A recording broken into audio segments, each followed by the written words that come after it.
สวัสดีเพื่อนๆมื้อนี้ตุพุทธอยู่ที่งานเบอร์ลินมาราธอน2024นะซึ่งมื้อนี้ก็เป็นมื้อวันศุกร์ที่ว่าจะต้องมาฮับบีฟเพราะว่างานแข่งขันจะเป็นในวันอาทิตย์นี้เนาะซึ่งตุพุทธก็ฮับบีฟมาเรียบร้อยแต่ว่าเป็น เป็นเอ็กซ์โปหรือว่างานฮับบีฟที่ว่าค่อนข้างว่าจะบ่เป็นระเบียบตัวบ่เป็นระเบียบเพราะมันหลายพันขั้นตอนโพดเนาะเดี๋ยวตู้ผู้ที่โพสเป็นรูปภาพให้อีกรายละเอียดว่าแต่ละขั้นตอนที่มาหับอยู่นี่มันมีหลายขั้นตอนหลายมันบ่ได้คือกับงานอื่นๆที่แบบหับแล้วหรือบ่ได้หับเสียนะมันผ่านขั้นตอนนำอิฐก็ต้องเป็นนักแลนจะต้องมาเนาะนักแลนจะต้องมาที่บริเวณเอ็กซ์โปซึ่งเป็นสนามบินเก่านะเอ็กซ์โปจัดอยู่สนามบินเก่าแล้วก็นั่นมันนักเรียนมาฮับบีฟในมื้อนี้หลายอีหลีเนาะก็เลยเฮ็ดให้คนอังออกอยู่หน้าประตูทางเข้าแม่นทางเข้าแบบประตูน้อยๆเป็นปอง2 3ปองต้องนี้แย่กันเข้ามาเนาะเข้ามาหลายอีหลีเข้ามาแล้วต้องผ่านห้องโถงเข้ามาแล้วต้องมาผ่านประตูน้อยๆอีกแล้วต้องไปยางวนอ้อมอยู่ในเขาวงกตอีกก่อนเนาะก่อนที่จะออกมาฮอดบอลทีฮับบิชแบนตัวนี้นะอันนี้บิชแบนทุกคนต้องมีบิชแบนตัวนี้ก่อนนะบิชแบนตัวนี้ได้ฮับบิชแบนตัวนี้นะตัวนี้นะแต่ตัวนี้แล้วเราจังม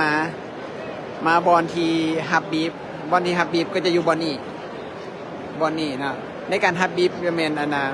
จะต้องเอาหนึ่งก็เป็นพาสปอร์ตและ2เป็นสตาร์ทการ์ดนะสตาร์ทการ์ดแม่นนะ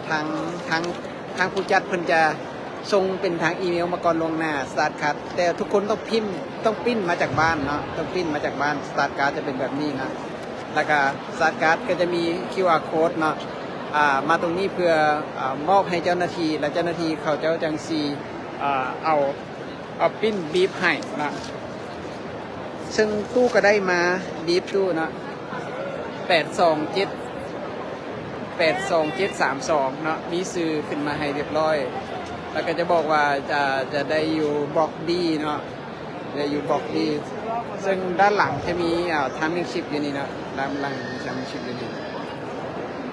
ก็ได้บีบมาเรียบร้อยแล้วก็งานนี้บุมีเสื้อบุมีอย่างเนาะบุมีเสื้อฟินิชเชอร์หรือเสื้ออีกอย่างได้แต่บีบอย่างเดียวต้องไปเสื้อเองเสื้อฟินิชเชอร์เดี๋ยวออกจากนี่จะเป็นในส่วนโซนของเมอร์แชนไดส์ของงานซึ่งอาจจะเพราะว่าจะเป็นในส่วนของของที่ระลึกในงานซึ่งในงานนี้สปอนเซอร์ลักแมน Adidas เนาะฉะนั้นของเมอร์แชนไดส์ทุกอย่างที่อยู่ในงานจะเป็นของ Adidas ทั้งหมดเดี๋ยวตุพุทธชีขอจบไลฟ์การฮับบีฟแบบสั้นๆแบบนี้ไว้ก่อนเนาะเดี๋ยวชีพาไปทัวร์เบิงเมอร์แชนไดส์หรือว่าบริเวณเอ็กซ์โปหันว่าเขาเจ้ามีซื้ออย่างแน่ขายอย่างแน่สิเดี๋ยวไปเบิงน้ำกันแต่ว่าก่อนที่จะเข้ามาฮอดเอาบีฟเนี่ยลำบากหลายผ่านมาเกือบ1 ชั่วโมงเนาะจากประตูทางเข้าต้องบุกพาฝูงคนเข้ามาเป็น50,000 กว่าคนเนาะซึ่งตอนนี้ก็ยัง